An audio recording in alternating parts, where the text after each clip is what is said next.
hear you. How you doing, Alex? Yeah, I'm good, thanks. And you? Good, good. Life is beautiful, Brilliant. man. I'm quite excited we're finally getting to do this. Me too. Me too. It feels like it's been ages since I saw you. It has. If you think about it, it has been quite a while. It's been nearly 2 years. Can you believe it? Yo, geez, I almost forgot how good looking you are. I'm not gay, but I'm just saying. And you haven't I was aged a joking like you stitch, say. Jules, either. You haven't I aged think a it's the stitch. lighting, bro. I look in the mirror sometimes, or when I don't have my beauty apps on, or when I make videos, I think, geez, bro, front pak gery. Yeah, it's working. It's working. How was your week so far? Good. Very busy, but good. Busy but good. And you? Busy, bro.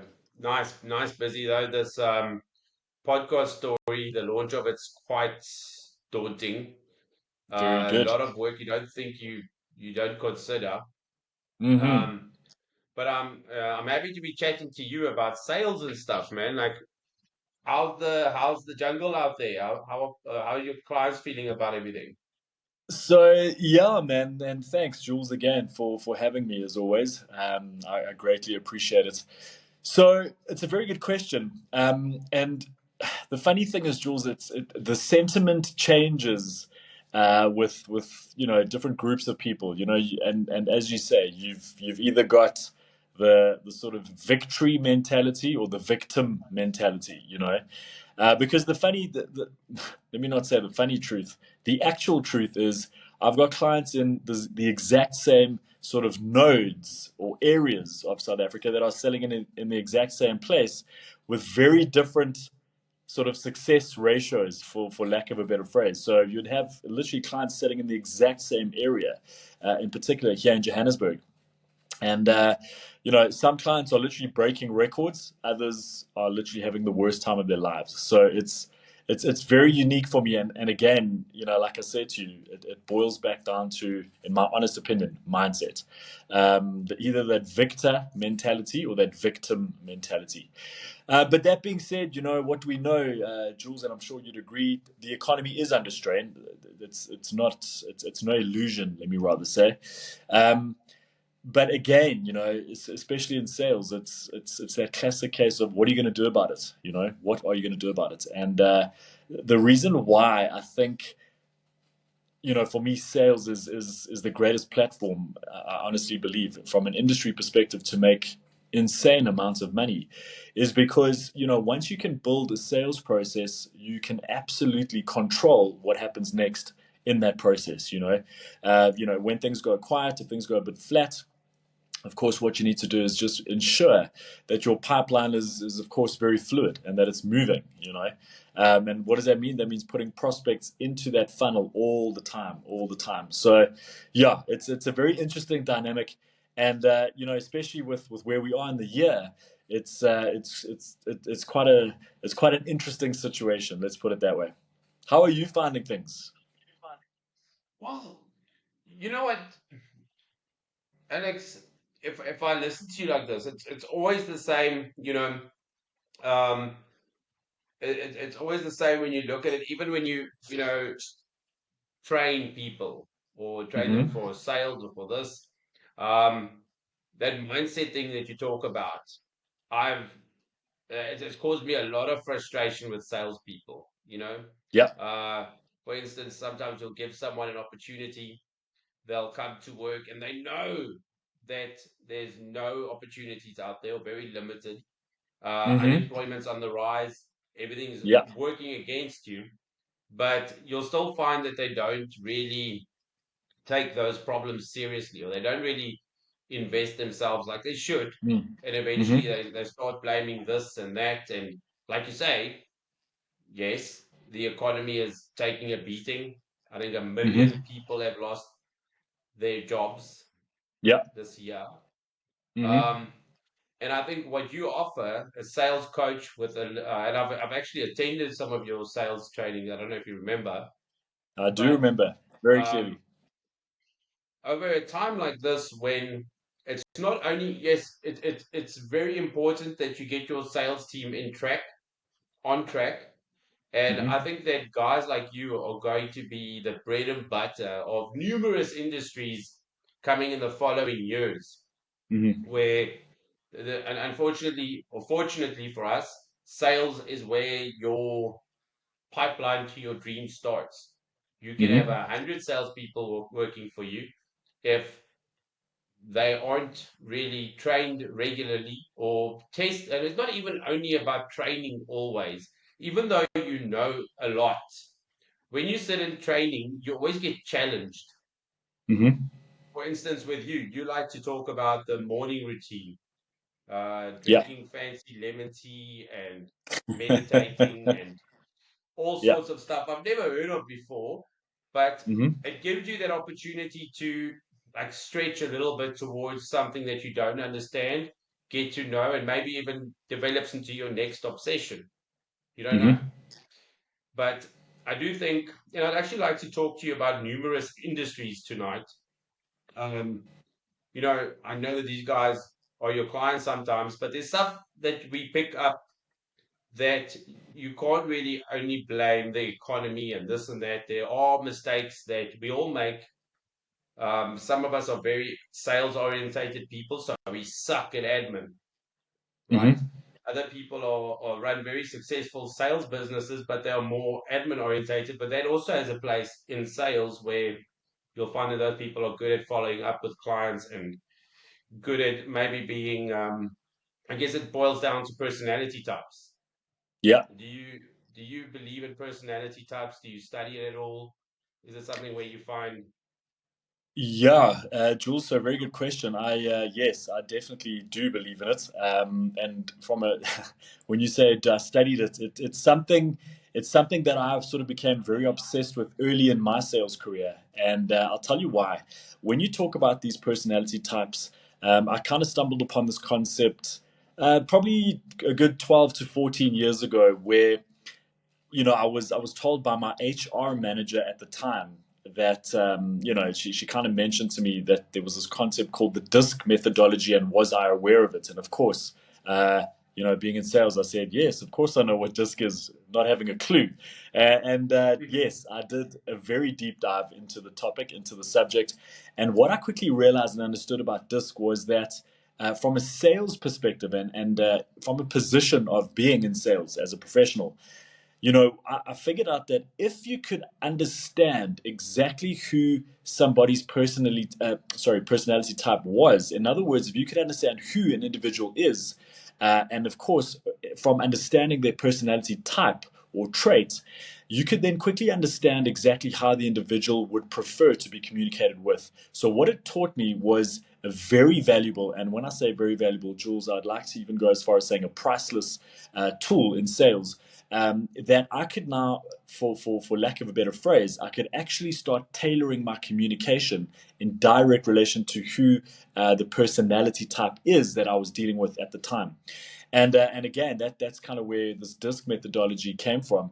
And so when you talk about the personalities, it's all about, yes, understanding who the individual is, but more specifically, and as the superpower, it was more about actually being in a position to tailor your communication accordingly.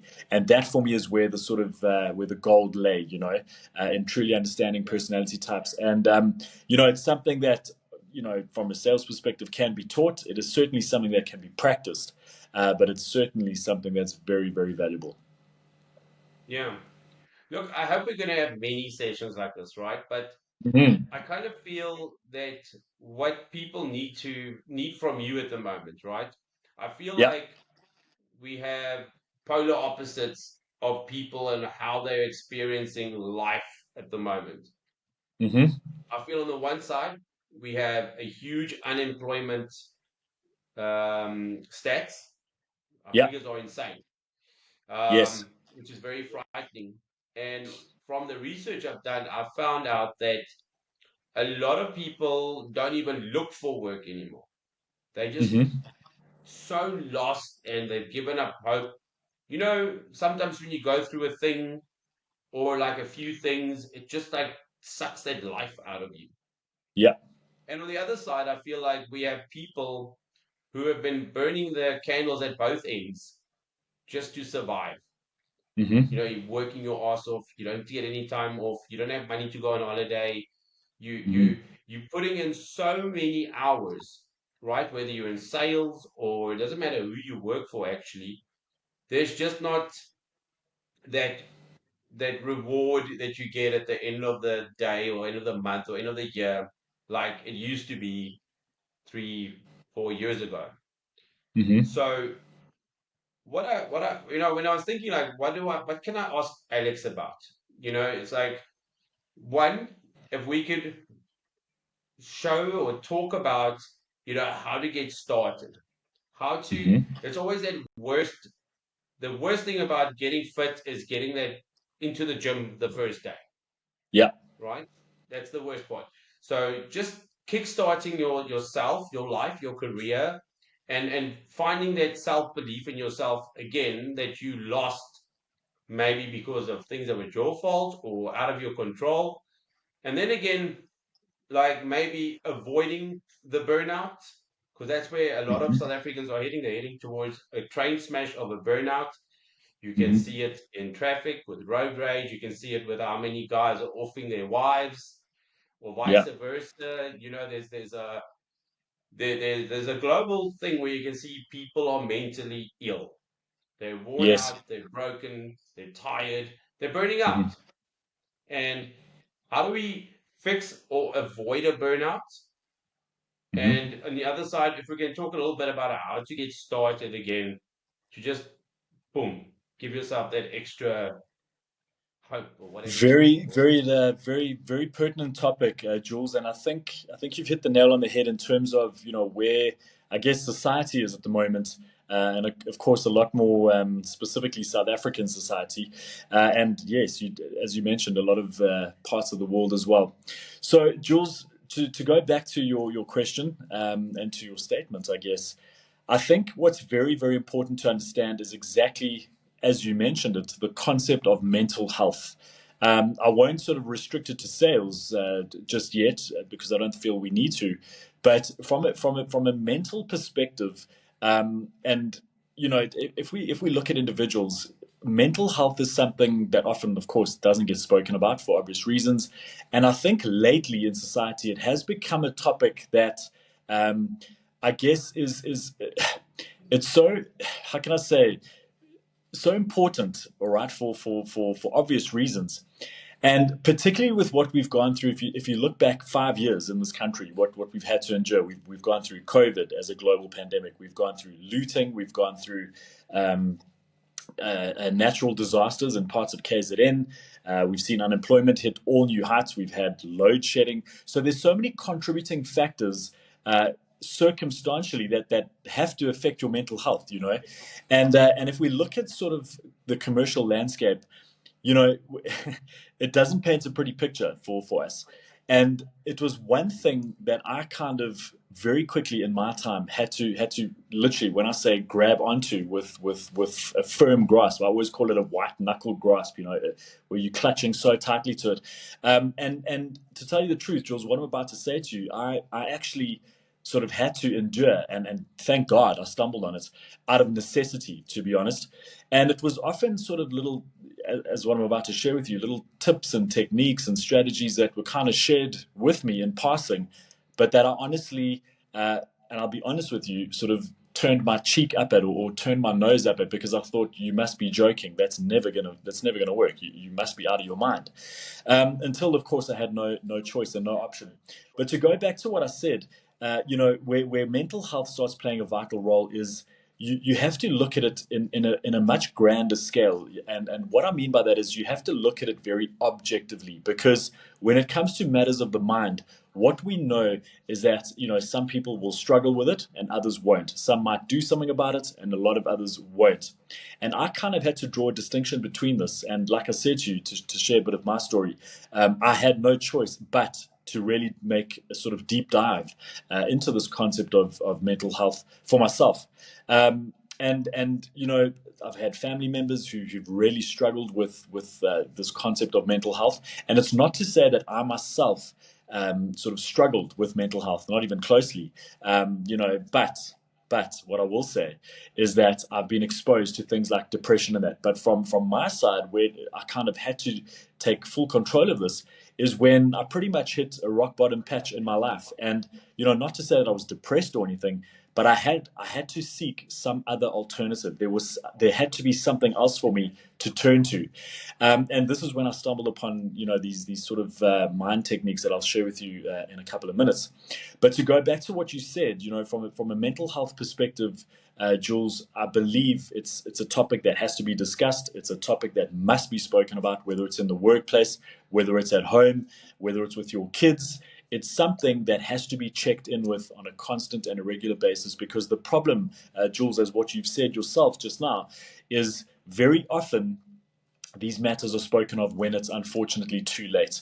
You know, if we talk about suicide rates and things, you know, I don't even want to elaborate on that because of the extent, you know, of what we are finding this in society at the moment. And I myself, you know, have been, I guess, exposed to suicide with friends, with family. It's not a pretty thing. And, you know, just to go back to the mental health and these techniques, um, if I pull this back into sales right now, so let's sort of look at it from a sales perspective first, and then, of course, it will be applicable to anyone else. What I quickly realized, That's Jules, great. was that Even if you've got, sorry for interrupting, man. If you've not got at all. something in your mind, and it will Yeah. help anyone watching this thinking to themselves, Yes. I don't know. We can get back to the sales just now if you want to. But Sure. if you know, Sure. yeah. Absolutely. And here's the reality, Jules. So absolutely. You know, when it comes to matters of the mind, what I learned were a couple of techniques where I kind of understood that you could actually be in a position to change your reality. And I honestly thought to myself, this cannot be true. I mean, this is the most insane thing I've ever read or heard. And like I said to you, until I tried it myself. And what I can say without any hesitation, Jules, is that the tips, these techniques, genuinely and quite rightfully and quite literally will change your life. It's life changing stuff. And a lot of it sort of points back at science. A lot of it points back at psychology or human psychology. And please, you know, this is a disclaimer. I will never claim to be a psychologist, not at all. It's just something that I'm extremely fascinated with. And a lot of the principles and techniques that I stumble upon, I will actually sort of study for myself, and not just study them. I'll actually implement them to sort of test the efficacy of these techniques. And I can tell you now, these mind techniques were certainly one of those, Jules. So, what the premise is, what the kind of sort of underlying, I guess, uh, um, as I said, premise is ultimately how you as an individual, you as a human being, can quite literally change your reality. And a lot of it points back to habits. You know, I'm a big and a firm believer in habit stacking, and a lot of it will point back to that. But what you can absolutely start doing is taking full control of your intended sort of reality, literally through a couple of mindset techniques. And I promise you, Jules, it'll take you a couple of minutes every single day. Okay. So let me share them with you. Um, so you know, the funny thing is, Jules, a lot of people will think, you know, it's something outrageous, and you know, you really have to go and spend time with maybe doctors and things, and it couldn't be further from the truth, Jules. The simple truth is that with, or should I say, by means of three simple little techniques, you can literally be in a position to start changing your reality. And those little techniques are something called visualization and seeding and affirmations. Literally, those three things: visualization, seeding, and affirmations. Now, what is visualization? It is literally the act of putting yourself in a position that has not yet taken place. And of course, to do so, you will literally use your imagination. Seeding, if your visualization is kind of your autobiographical movie or scene that you create with your imagination, and I always call it your autobiographical movie about your successful life. If that's what it is, think of seeding as the soundtrack to that movie. So instead of actual words or music or songs that play in the background, your seeding is actually the emotions that you experience alongside that. And then affirmations, how those work, it's simple little statements that you'll repeat to yourself on a continual basis. And how that actually works, Jules, believe this or not, your mind can only hold one thought at a time. So there's that mystery solved. Your mind can only hold one thought at a time. So how an affirmation works is that it actually suggests to the mind what it should be thinking. So just through using these simple mindset techniques, literally visualization, seeding, affirmations, just by doing so, you start to suggest to the mind what it should be thinking. And as I'm sure you can sort of understand by now, what it does is it gives you a very proactive position in sort of, I wouldn't say fixing the mind, but certainly starting to alter how and what the mind is actually thinking.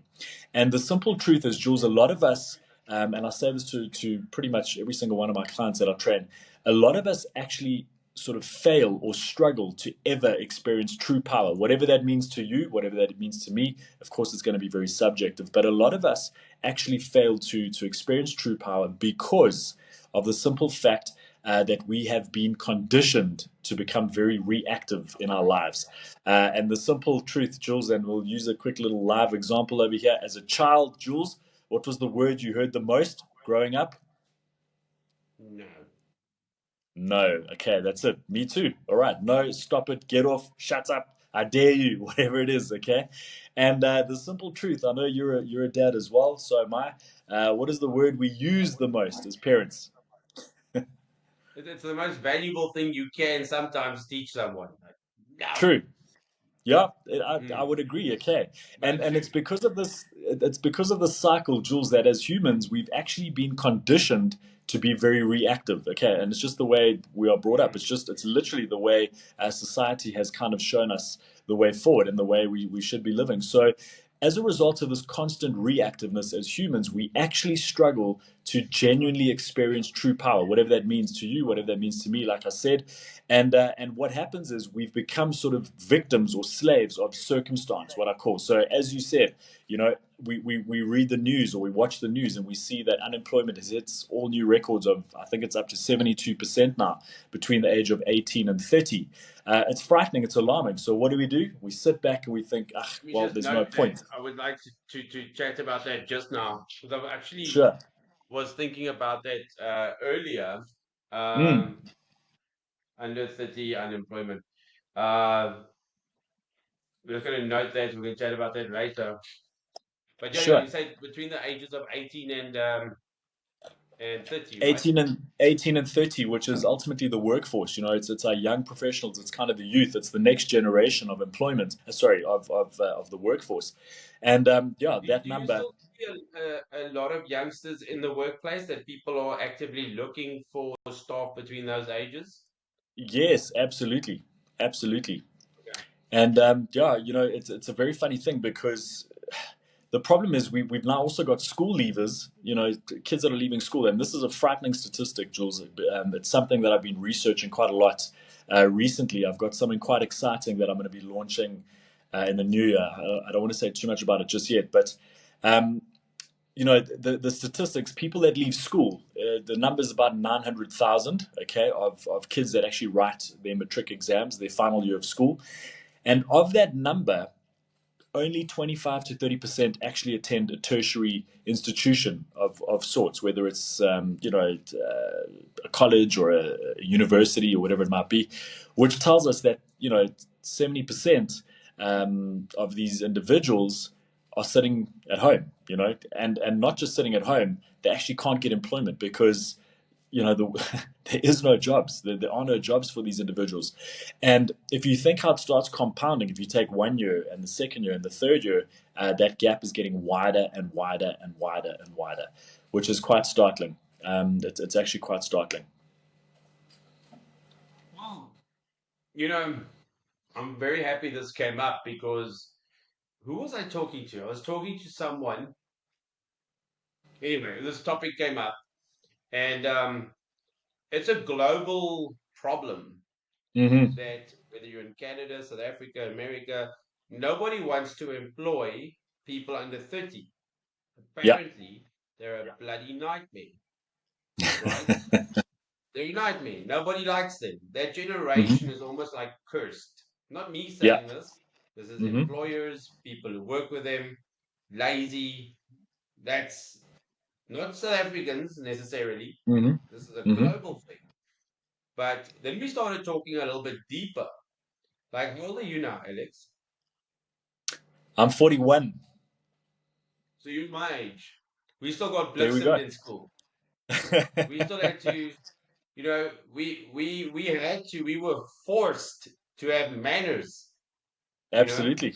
And if you look at our education system, we knew that these kids were pretty screwed when we were their age, young adults, Hmm. 21, Hmm. 25, 30-ish, because you see it on the news, you see it on social media, kids beating up teachers.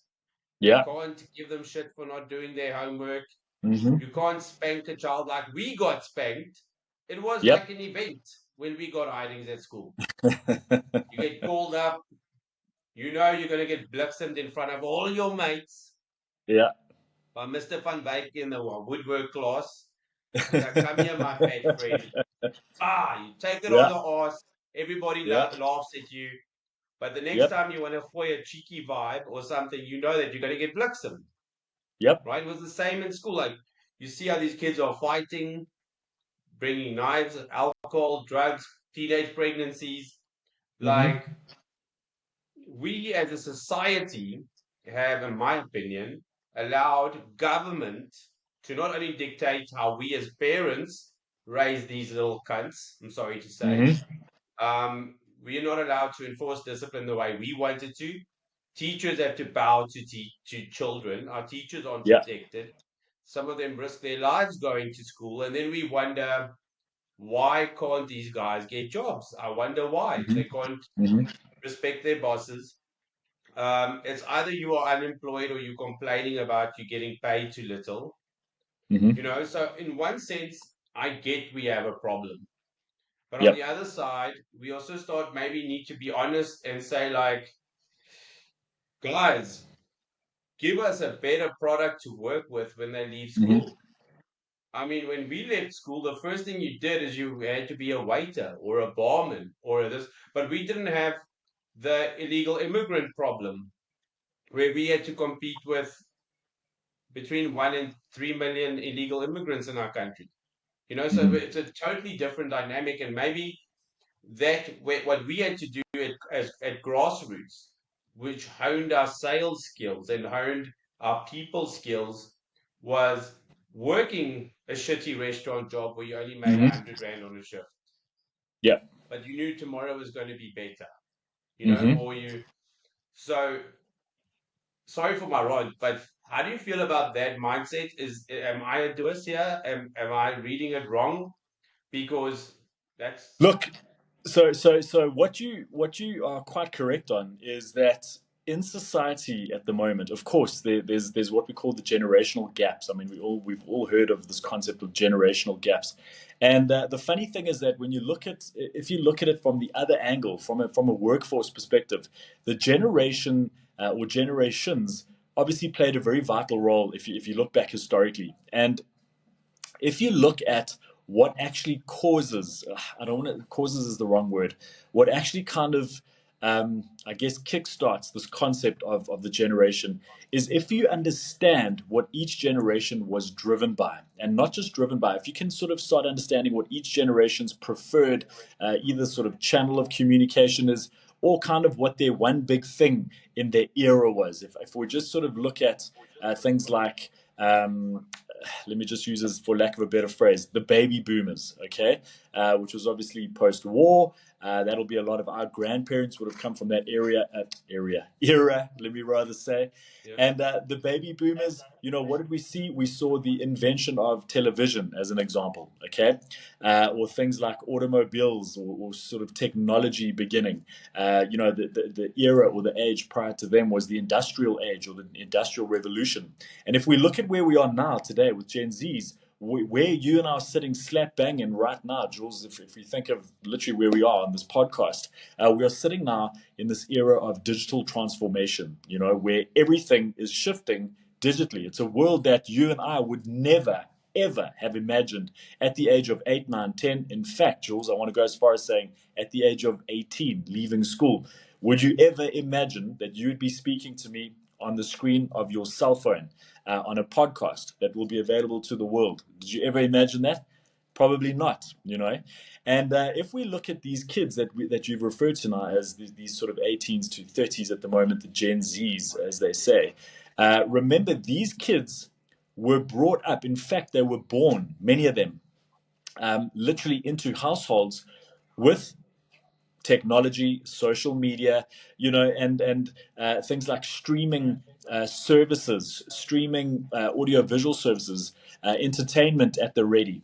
Not just that, they also underwent sort of in their peaks of their lives, I guess, where the time of their lives where they were most sort of moldable, for lack of a better phrase. Where were they? They were sitting at home in the height of a lockdown. And if we look at all these concepts that are going to be sort of contributing to the end result or the end product, you can see how vast these things are. And that being Sorry, let me said, just take this dog out. He's distracting me. I love you, my boy, but sorry, baby. Sorry, you opened the door. Yeah, no problem, yeah. he's So you were cute. saying, sorry, bro. Mm. Hey, So yeah, that's where these so that's what's happened. That's what's kind of molded these individuals, these kids, as what we call them.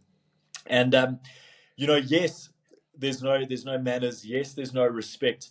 Uh, and I do believe it is. I do believe it is a byproduct of society. Not to say that my kids are like that, or your kids are going to be like that. I'm not saying that at all, because I do think a large part of that comes from the parenting as well. And if we look at the parenting styles now that we've identified the individual, a lot of these parents now of these kids at this age are basically sort of your and my age, in fact, slightly older than us, maybe even.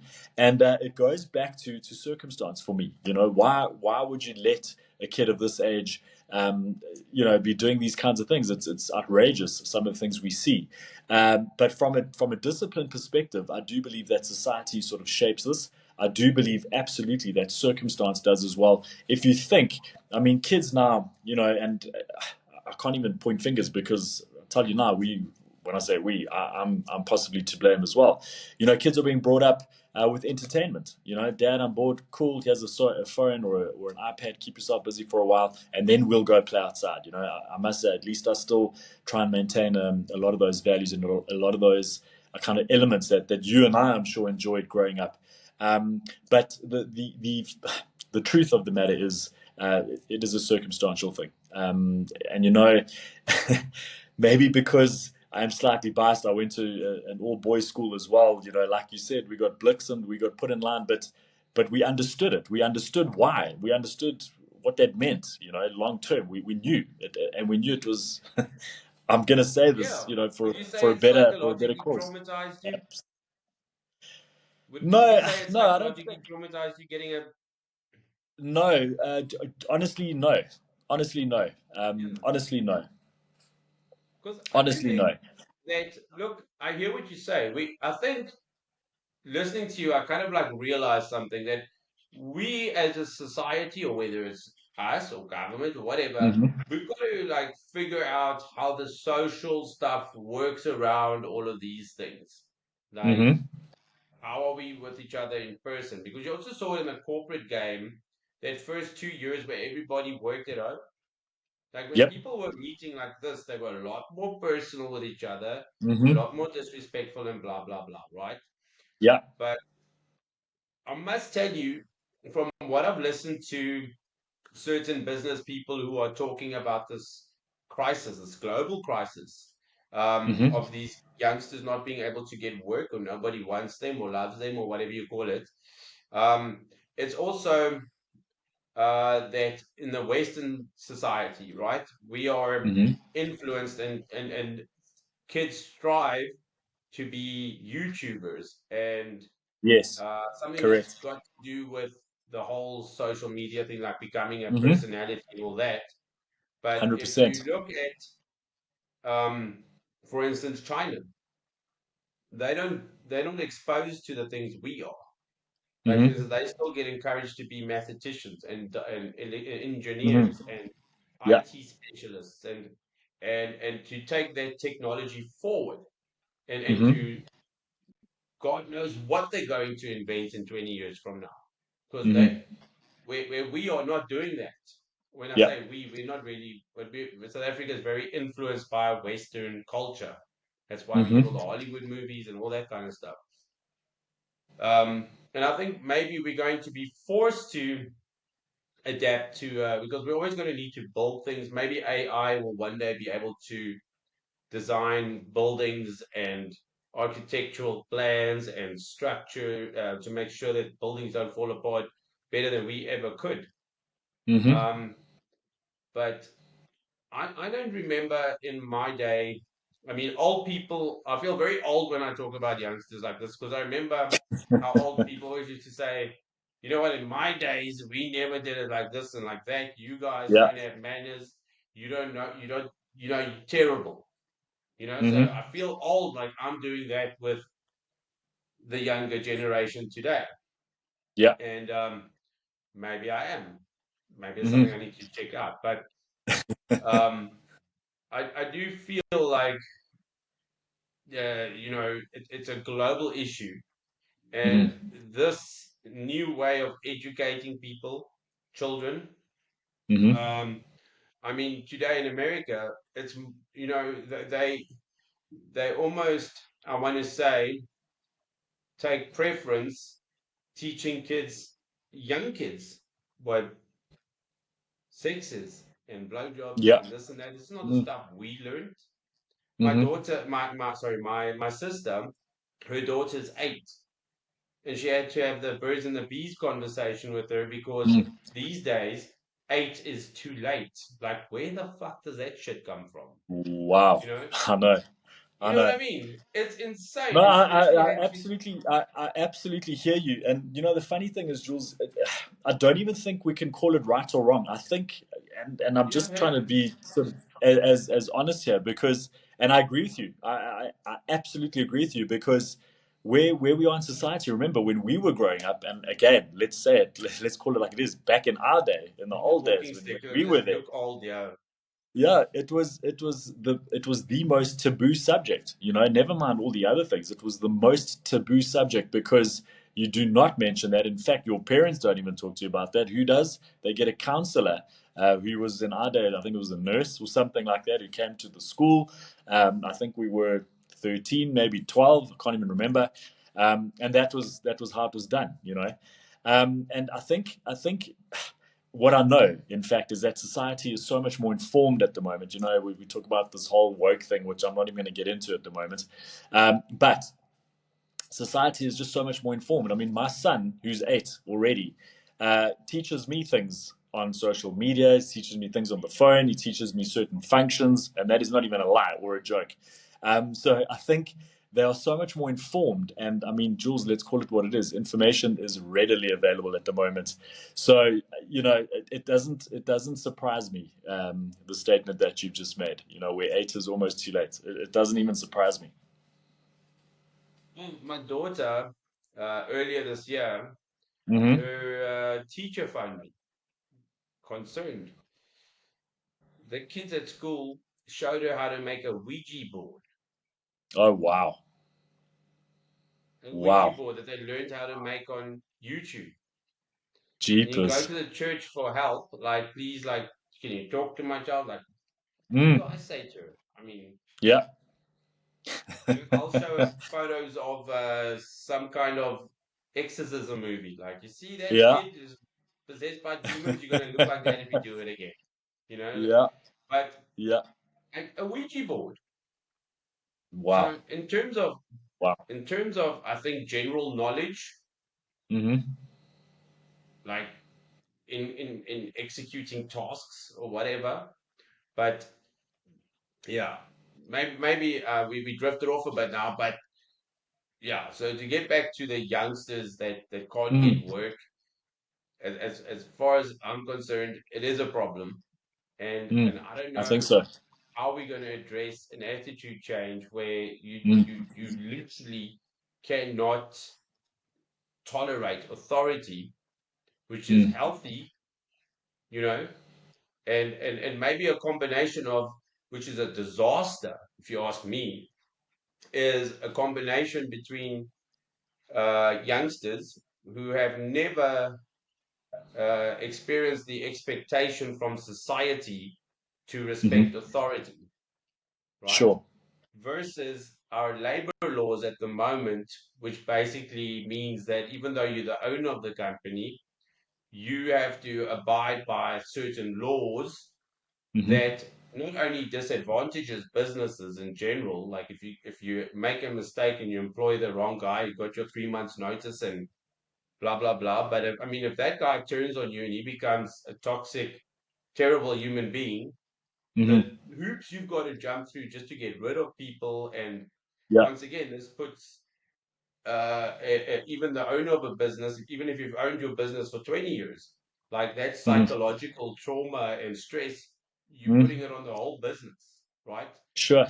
So, so it's an interesting conversation because I mean, from especially if you're running a sales team and there's guys who are just, you know, they don't believe that you have the right to have authority over them, even though it's your business. Mm, mm. Like, how do you navigate? How do your clients ever talk to you about stuff like that? So they don't really look.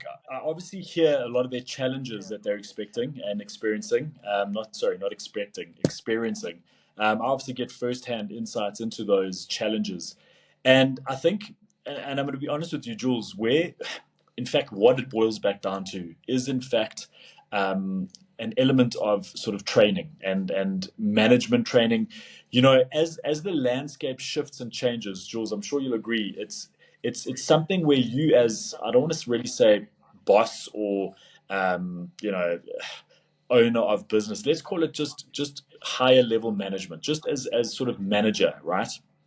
It's something, as the environment is shifting and changing, you kind of have to adapt, and you can't just adapt, you actually have to be a step or two ahead. And, you know, in so doing, you know, how do you remain ahead? You've got to keep sharpening the axe, sharpening the sword, just much like a sales perspective as well. You have to make sure that you are one step ahead. And, you know, from a management training perspective, and it's funny because I've been training quite a large corporate at the moment in management, sales management to be more specific. But in that, it's about training up management to then be in a position to, of course, manage individuals. Because if you look at what sales management is all about, and Jules, I know, I'm sure you've been involved in sales management in your career. It's a lot of it is about man management. You know, that's kind of what I train my clients on. It's man management. You've got to manage the man, and of course women as well, and you've got to manage the individual for who they are. And that is one of the sort of rare traits, I guess, of sales managers or any manager for that fact or for that matter. And it's about having the skill or the necessary or the requisite skill to be able to do so. And I think that plays a big role because, again, Jules, like you'll know, you can never have a sales team or any team for that matter with the same kind of individual. It's never going to be successful. The Yeah, strength of the team lies in the diversity, which I'm a massive believer in. And in saying that, yes, you'll get your sort of baby boomers in the team, you'll get your millennials like us, you'll get your Gen Zs. And it's about how you, as the manager, your skill set is about how do you extract the best out of that individual. That's the way I see it. What tools can you use to extract the strength of that individual? And I think that's the big kicker. And I think that's the kind of conversation that must be had. You know, not necessarily looking at it from a generational perspective, but as a manager or a leader in that role, how do you extract the best out of that individual to, you know, obviously drive the overall performance of your team at the end of the day. absolutely, and that's a good answer because you know, I've been very lucky these last 2 years, year Mm-hmm. and a half. You know, I don't have Yeah. to manage a sales team. I don't have to Uh-huh. look after anybody else other than myself. I'm just enjoying my Yeah. sales. I get a hundred Yeah. percent commission at property night. Life's Yeah. beautiful. Why would you want to have your own business?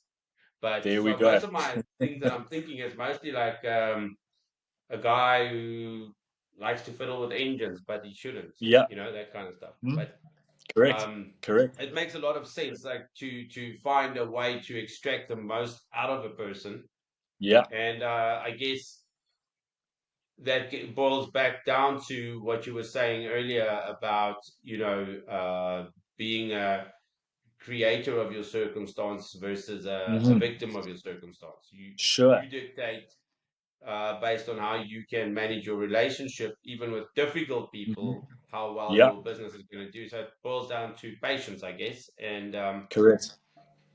being a step ahead. That's it. Absolutely.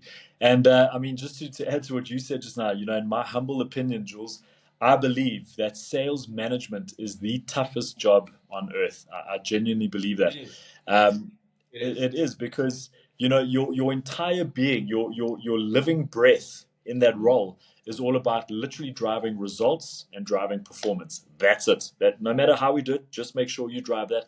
Make sure the team is happy all the time, but let me tell you, make sure that we are hitting targets and that in fact we are exceeding target at the same time. And of course, you've got a whole team to manage underneath that. So I genuinely believe sales management is the toughest job um, out there. And I'm going to stay true Yeah. to that. And yeah, I mean, but it's true. The times I did manage sales teams, I think back to the first time I ever managed salespeople in real estate. you Hmm. know, and this was my mindset, and it will be my mindset again when I get to do it my way, right? Yep. But I always said, you know what, when I do my recruitment content, I want to say, Hmm. I don't want you unless you want to be successful. If Yep. you just want to float through life and, Hmm. don't come here. We're not Yep. going to be friends. We'll probably Hmm. end up being enemies if you don't want to do what you have to do. Yes, if exactly. you if you want to be a little get scared of your own shadow, you don't want to knock on Yeah. doors, you don't want to do cold calls, you're too good for that. Fuck off. Really, there Yep. are 10,000 real estate companies that will take you. If you want Hmm. to be like, that's me. If you want Yep. to like do the stuff you don't want to do, like enjoy it. Correct. We'll work together so Exactly. nice because I can see you hungry. I can Yeah. see it means the world to you. Um, And I honestly said, like, I want to put my recruitment content that way. Like, Hmm. that's it. And everybody's like, no, Absolutely. you can't say that. And also the kind of guy like, I sit with my guy and I ask him like, listen, Alex, so you're new. This is your Hmm. skill set. Okay, we talk and get to know each other. I'm like, what do you want? How much money do you want Hmm. to make? Yeah. And I'm talking like when the interest rates were 7%. They Wow. I when people phone me now, I'm straight up like, don't even try getting into real estate now. You're wasting your time if you don't know what you want. Sorry, I don't have time to Yeah. train you. I don't, Yeah. you know. Yeah. So I'm very straightforward when it comes like that. Like this is not the time. Get out. Don't get Mm. in it now. And Yeah. um, this is a tough industry. Sales is tough, and I feel Mm. like It is. if you want to like baby people, or you want people who you Mhm. have to carry Yeah. every month to the finish line, that's not fair towards the person you're recruiting either. Hmm. I Because agree. you and it's not fair towards the team you are. I Hmm. mean, so I guess how do you think it's a healthy sales team? If you have 10 killers, it's like Hmm. when David Beckham played for Real Madrid and there were all these superstars and they Yeah. clash like this. Do you Yeah. need a few weak, wounded ones so the good guys can feel sorry for them and feel good about themselves? Or can you have like a team of like 10 monsters who just takes over a suburb? Good question. So, just to go back slightly, I often get asked this question, and in fact, I get asked it probably on a weekly basis. And that question is, can anybody sell? All right. So the question I always get asked is, Can anybody sell? Can anyone sell, or do you have to be born a salesperson? And my honest answer to that, Jules, is that anybody can sell. I firmly believe anybody can sell if you are coachable. Okay. So if you are coachable, if you've got a growth mindset, if you are willing to learn how to sell, you absolutely could sell. Because for me, sales is a skill set that can be learned. And earlier you spoke about personality types as well. For me, that plays a large role in the formation of, for lack of a better phrase, this kind of dream team in selling. And, I guess as a manager or as the recruiter, you don't want to have sort of one homogenous group of, like you called, killers or monsters or whatever, slayers or snipers or whatever in the field. Yes, it's going to be good, but I can tell you now, yeah, your results will be there, but it's not sustainable because, of course, they're going to be fighting. They're going to be fighting for domination, and that's, of course, where culture starts getting affected. So for me, to answer your question, you want a nice, healthy mix. I always look at it as such. If you look at your hand, right, you've got 5 fingers on this hand. Each one, has a different role. A pinky on its own can do nothing. A thumb on its own can do zero. But together, what have you got? You've got a hand that can do quite a lot. So each one, individually, not really good enough. It can do nothing on its own. But when it's part of a squad, part of a team, it's quite useful and quite handy in the long run as well. Yep. So I hope that answers your question. For me, the ideal sales team, of course, must have a nice mix, a nice blend. You want your sort of amiable individuals, you want your analytical types, because remember, out in the field, those personality types within your team still have to go and serve very similar personality types out in the market, out in the field as well. So you kind of want a nice healthy blend. That's the way I see it. Yeah. You know, I worked for Martin Rautenbach Oh, he's a champ. He's a from Wilson legend. in He is a Tuscany, legend. right? Mm. Legend, Hmm. right? And that I know him guy, very well. literally, over the time I was there, he had a workforce of 65 people, and Wow. we were all killers, bro.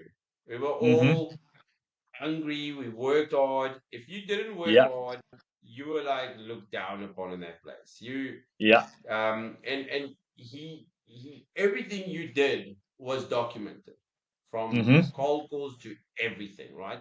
Yeah. But that kind of takes a, like, a lot of people will say, I'm not a dictator. Hmm. I I work with, I want to treat people like grown-ups and this and Yeah. that, and kind of feel like, I would love to know how you feel about this, but Hmm. um I do find that if you, I don't want to call it like put people on the spot, right? But if you have a results board, not of the Yeah. amount of properties you sold and how much money you made and blah blah blah, that's for another board. This board Hmm. is just like, how many cold calls did you make? Hmm. How many door knocks did you do? How many Hmm. valuations did you do? How many Yeah. clients did you follow up with? And you get a give Hmm. like a point system to each one of those tasks that you need to complete. Yeah. And that's a very good way of silencing the victims. Hmm. The one is like, I'm not I selling agree. because they don't like me. I'm too scared to call because, Yeah. but the thing is that we were all top performers. And if you had 2 weeks that was bad and you only did a half, like you're supposed to, say, was you're supposed to score 1,000 points based on Hmm. every single, even taking offers is like a 50 points, I think it was.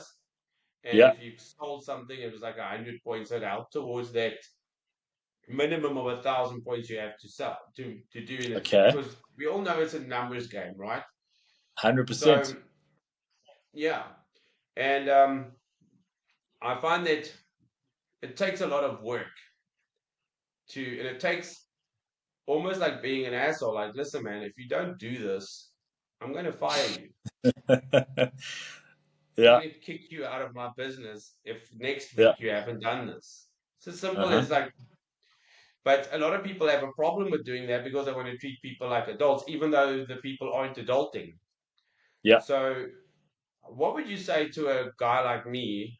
Um, because I am an asshole. I'm very Hmm. friendly, I smile, but like I'm as nice as you are to me. And if Yeah. I'm managing you and you're not doing what you tell me you're gonna do, like I become an asshole. Like Hmm. you're wasting my time, you're wasting my team's time, you're wasting Yeah. like opportunities for other people who can come and work here because we only have 10 desks. Hmm. Sorry. I'm not getting 11 desks to accommodate you, you Yeah. know? Yeah. So so obviously I've got a very, I'm gonna say like I'm a difficult guy when I'm in that Hmm. situation. Okay. But how does a guy like me be more like, I'm gonna say approachable because my people love me. It's only the people who, Hmm. you know, but is Maybe that like good more or is more that tolerant, bad in terms maybe. of a managing style? Yeah. So that's a good question. Look, and Jules, I got to be honest with Let me you. just I'm add, a I've only seven. fired one person my whole life. Good for you. Um, so Don't so criticize. so look, the way I see it, and look, I'm always going to be slightly biased, but sales is 100% a numbers game. Okay, and I've got such a firm sort of stance in this because what I know. Is that if you take care of the numbers, those numbers are going to take care of you. It's as simple as that.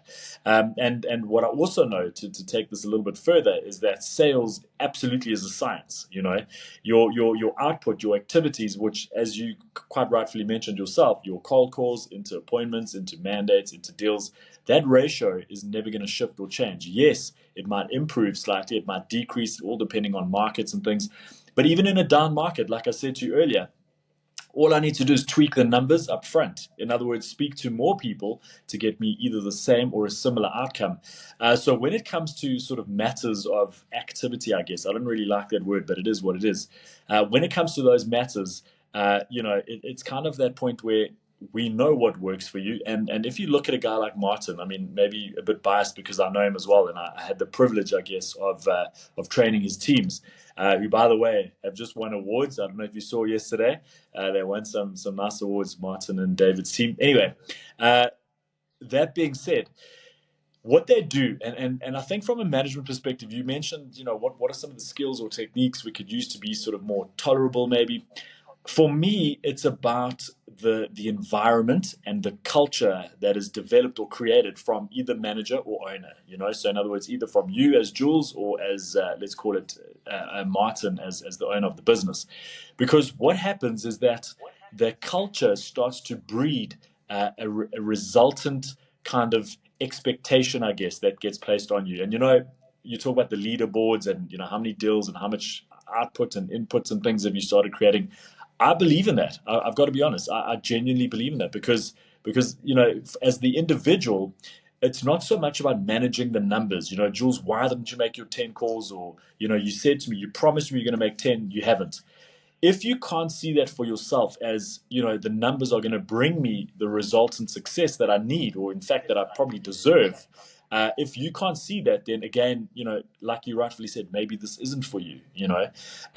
But to appeal to your softer side, maybe to answer your question, how can I become more tolerant, or how do I sort of change that mindset or mind shift?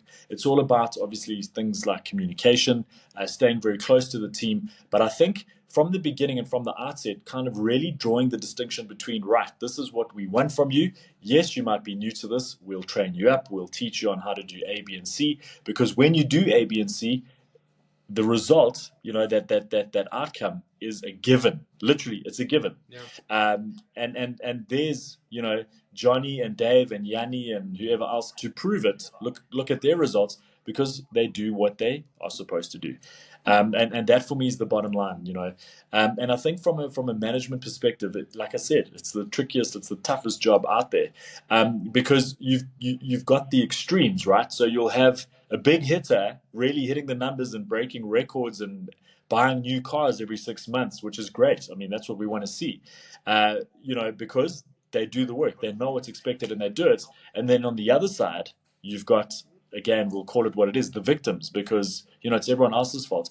I couldn't quite cold call today because it's just been raining so much, and no one's really going to answer.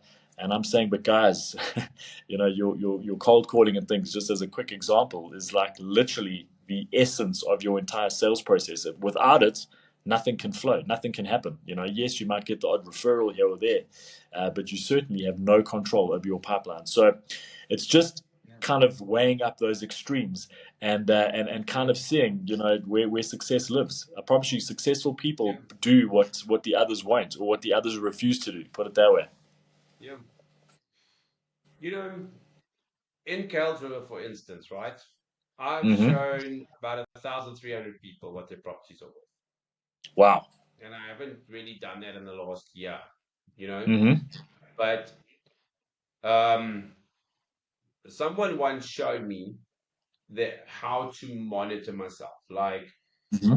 you want to make 100,000 rand this month. So what do you Yep. have to do, right? Mm-hmm.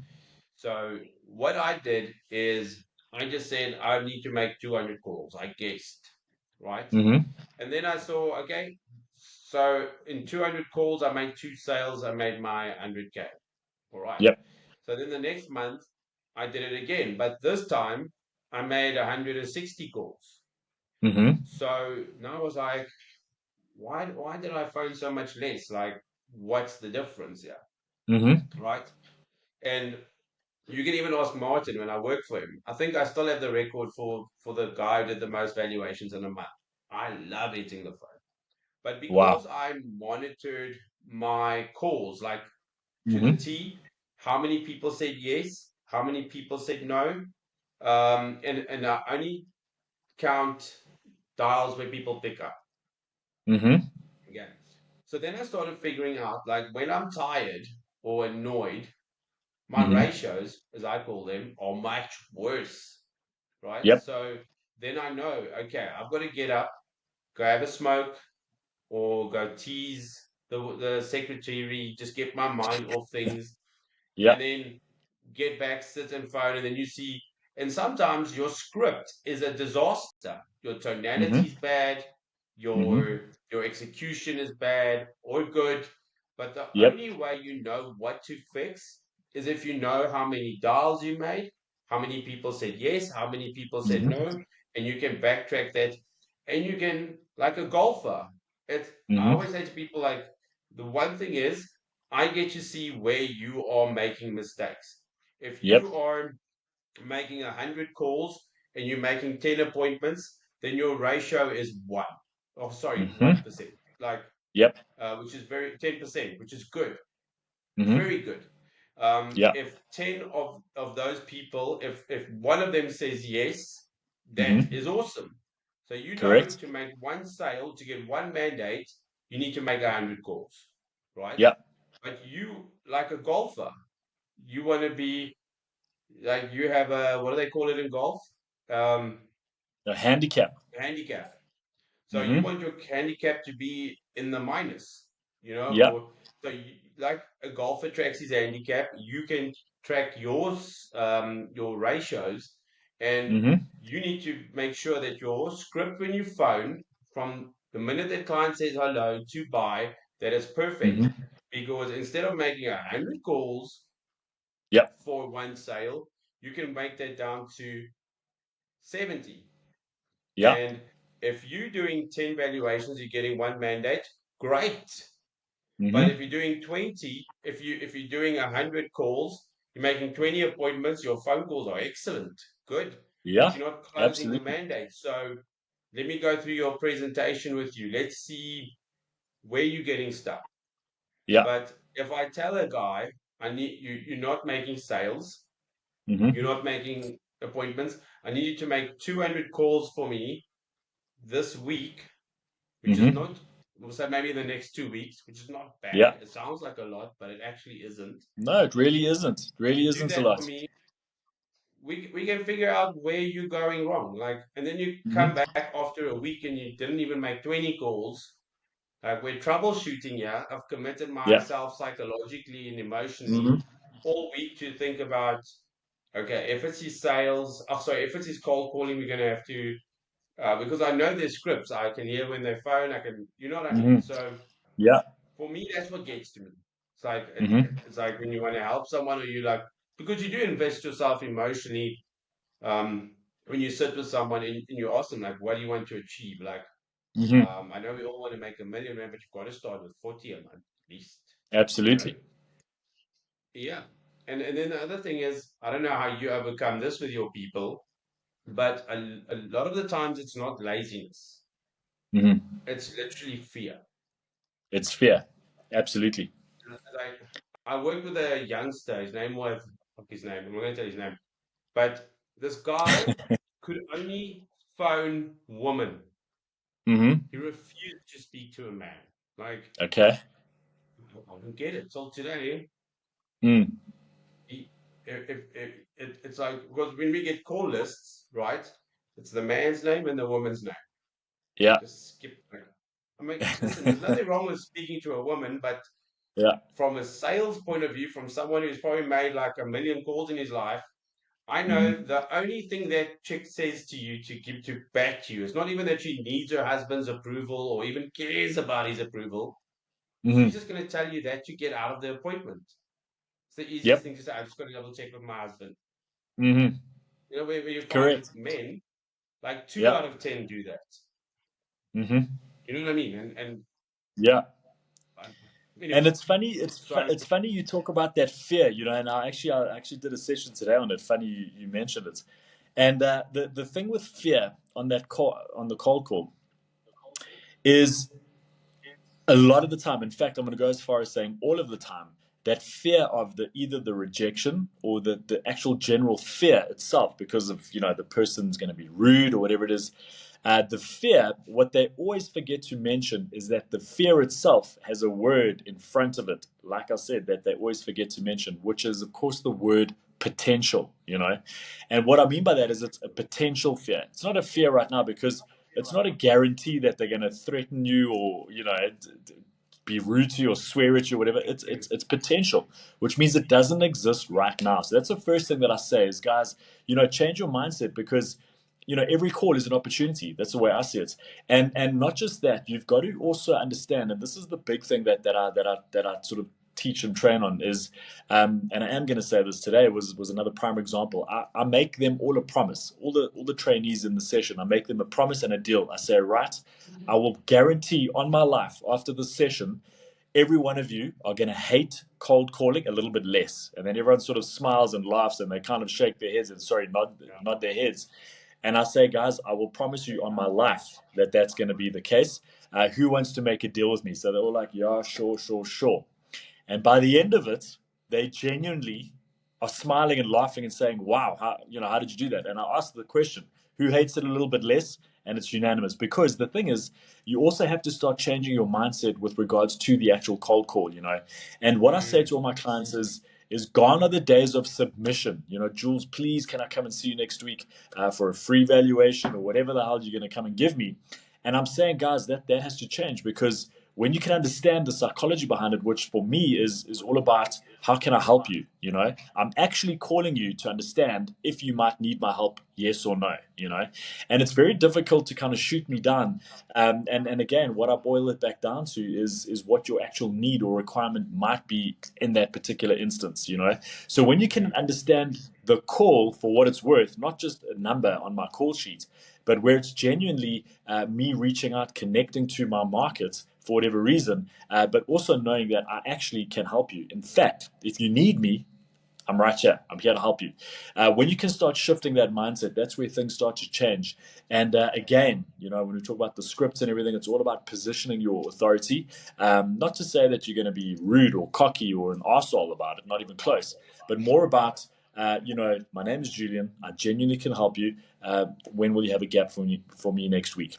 That's obviously the long and short. And obviously, it's a lot easier said than done. I know, but that's kind of the premise. And to go back to what you said, Jules, for me, when we talk about sales success, you said it yourself. You worked your ratios out and it worked out to 200 calls are going to get me 100 grand this month. Now, imagine if I said to you, that is the formula. Do you want to tell me that you genuinely are not going to make those calls? Do you know what I mean? If I said to you, Jules, to be a millionaire, to bank R1 million in commission next year, it's mindset. Okay. Jules, for 2025 to bank R1 million in commission over the 12 months, you're going to have to make 200 calls a month, which ultimately equals 2,400 calls in 2025. Can you do that? Of course you're going to do it, because if I'm telling you those are the ratios to get that success, you are going to do it. And like you said, you are living proof Yeah. of it. And again, it goes back to mindset. It's all matters of the mind, and I cannot stress it enough, because those that actually start doing it, and I mean, talk to any successful, whether it's a sales professional, it might be a business owner, anybody who's successful. And yes, I might sound a little bit, I guess, cocky in saying financially successful. That's not really my point here. That's actually not even my agenda. It's more about success. To be successful in anything, you have to kind of really be unreasonable in what you do. That's the way I see it, And people say to me, but what do you mean? And I'm going to say straight, if you really want to be successful in real estate, be unreasonable in the amount of cold calls that you make on a daily basis. Be unreasonable about the amount of appointments you set up on a weekly basis. Be unreasonable about the amount of mandates you want to get your hands on. Because for me, people always say or ask me, what are acceptable or reasonable levels of activity? And my honest answer, Jules, is maniac levels. Be a maniac. Be an absolute complete maniac, because I promise you, success never came to anybody who was reasonable. I'm just going to make 5 calls today because I don't want to really irritate the market. Well, sure, make those 5 calls. I'm not too sure. The I'm market not too is, sure yeah, what that's gonna. You know what I'm saying? You have to be so relentless and so yeah, unreasonable, but not to say that you're an obnoxious idiot. Not even close. And that's never ever going to be my agenda. Literally with the mindset of, they need me. And here's a funny stat, Jules, just on that topic.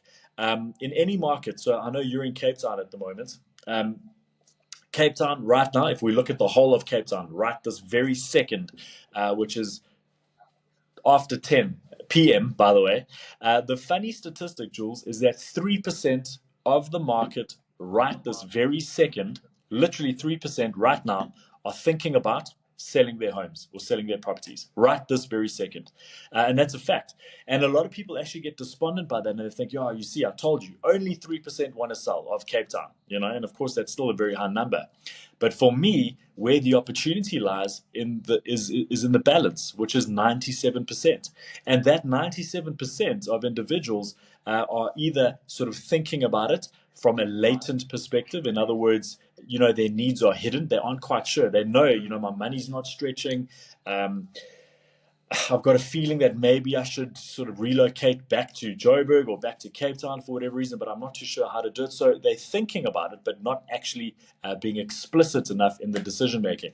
And some of that also leads to implied, what I call an implied need. So in other words, I know something should change in my situation right now, but I'm not too sure how. yeah, And what I say to everybody that I train is that people's situations change. I can't even say weekly. Literally, Jules, by the hour. Your situation changes every day, a few times, by the way. And what I mean by that is yeah, it might be your financial situation, it might be, a death in the family or something like that. But that's the big thing. So if I know the market that I want to sell in, or that I am selling in, that their situations are permanently changing, I want to be on top of that. And the only way I can be on top of that yeah, is literally for me up front over here, you yeah. know. So yeah, it's a very interesting. It's such an interesting topic. I mean, it's one I could talk Yeah. about for the rest of my life, to be honest. Felix, I think you and I are going to do a few of these podcasts because I can talk about real estate with you all night, brother. Like sales about in our industry. Like, but there's two more things I quickly want to touch on with you. Mm, Um, do you coach people in the motor trade? yes, I do. And how's the motor trades experiencing sales and how do you find just from a sales guy point of view, Mhm. how different are car sales guys to us in real estate? Is there a So difference in personality you'd say or yeah, that's a very good question. So Of course, there are going to be differences. Of course, there are. But as a sales professional, it's much the same, Jules. It's much the same. And if you look at the actual industry, you are going to prospect individuals to sell their property, whereas the car salesman already has the stock. The stock is already there. He's got his hands on it. He's now more aimed and focused at potential buyers coming into his doors. So his whole sales process is very unique. In fact, let me rather say this: your whole sales process as a real estate professional is probably the most unique, because remember, your sales process literally first has to be applied to a seller, and then you get your hands on a mandate. And then once you can list that property and ensure that that property goes live, in other words, you've got stock to sell, you now have to turn your attention to buyers as well. So you've got kind of both sides of the coin, is what I like to say. Whereas, of course, from an automotive perspective, they've got the stock. That all depends on the manager, or, of course, the dealership. And a lot of these bigger brands in new car sales are going to be given the stock either on consignment, or they might say, we've got a new campaign launching XYZ model, so push new sales on that. And again, there's going to be targets in place, so the pressure is on.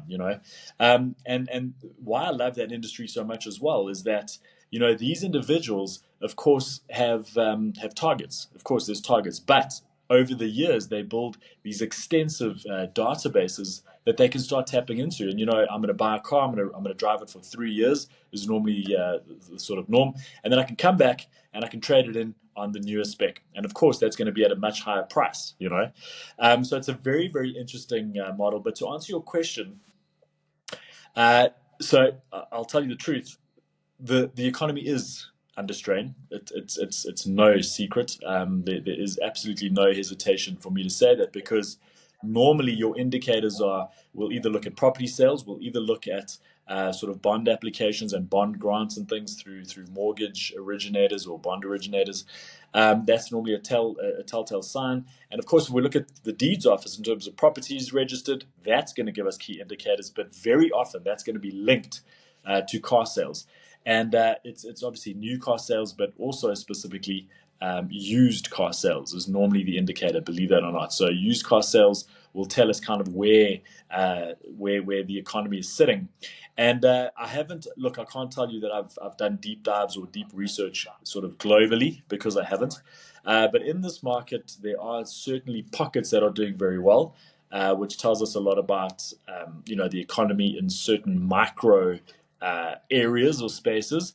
But for the most part, Isn't car Stanton sales, probably yeah, four-way yeah, compared that's it. to Brakpan and Boksburg, maybe, and those.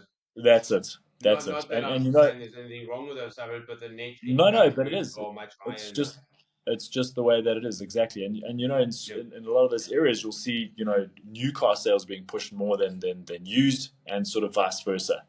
But for the most part, it's kind of how you gauge. But in saying that, Jules, the funny thing is you might see unit sales dipping or dropping, but at the same time, you'll see sort of luxury models um, still hitting record numbers. So there's kind of this gap between luxury models or very expensive models and kind of entry level models, Yeah. as opposed to just in general sort of Yeah. increase or decrease. And of course, what we've Yeah. seen is hybrid cars now coming into it, where price points are very different. People are certainly changing and redirecting their attention to hybrid models. That is a fact. And of course, gimmicks. I mean, if we talk about digital transformation, I kind of always refer to it as being, or overspilling into the automotive industry, where people want gimmicks and things now. Cars that can park themselves, all of these things, which is quite Yeah. fascinating, where technology really is Well, coming to the fore. yeah. I speak under correction. Mm. Just remember, I'm an idiot. I'm wrong about things sometimes. But apparently, Toyota, after Trump was elected, either scratched their entire electric car range, and they will only be focusing on petrol and hybrids now. Really, I didn't So, know that. yeah, That's quite interesting. yeah, but remember, Trump said they're going to drill, baby, drill. So they're going to Yeah. drill for more oil than they know what to do with. Even Germany, who used to hate Trump, phoned Yeah. him and said, "Listen, we're going to buy oil from you next year. We don't want to buy from the Russians anymore. It's too expensive." Wow. Let's not get into why it's expensive, but Sure. so I think there's going to be a shift in the motor industry again. What I love Hmm. about BMW, they're always committed to give us some sort of petrol engine. Yeah, But I hope they will give us a few seeds. Let's go plant some trees and get a few V8s on the road again. Um, I agree. because I the funny agree. thing is, just to get off topic for a little second, I was listening to Patrick Bet David the other day. Do you listen to his show? Or to Joe Rogan? Uh, I listen to those two yeah, usually. yeah, yeah, yeah. But these whole climate crisis guys, they Hmm. profit the most from the solar panels, batteries, farming for the stuff. They like donated $50 million to the Democrats. Like Wow. if you really want to save the planet, like don't profit that much from it, or don't be Hmm. the only people who profit from it. Sure. Like I'm talking Mm. about big bucks. I'm talking about billions here. But Yep. um, so I think I'm hoping that petrol technology comes down price wise, Hmm. because Hmm. all this technology to build these electric cars, which companies are making a loss on. I'm sure that's why polos might be a little bit like, even the ones without the proper radios these days are very expensive, eh? And Yeah, it I can't know. just It's be true. the tariffs. Maybe our tariffs are too high for them, or something's wrong. But Hmm. if you also look at the cost of what the Chinese guys are producing, the quality. I mean, Hmm. some of these cars you walk in there, it's more fancy It's true. than a 340i. It's like, Yeah, it's really true, and I mean, if you look at, like you said, so what they're doing is they're building cars cheaper, and I'd love to know how.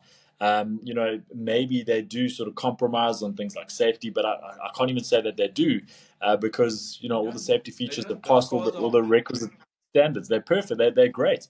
And then of course they load them full of technology, which is fantastic, and again, which is what society wants at the moment. Um, yeah, and it's very fascinating because now the price points. So what they've done is they've taken a sort of industry where it's of course highly commoditized for obvious reasons, and they've said, well, your sort of mid-range spec, we're going to double that, but we're going to charge less. So come and compete, and again, you'll struggle to yeah. compete.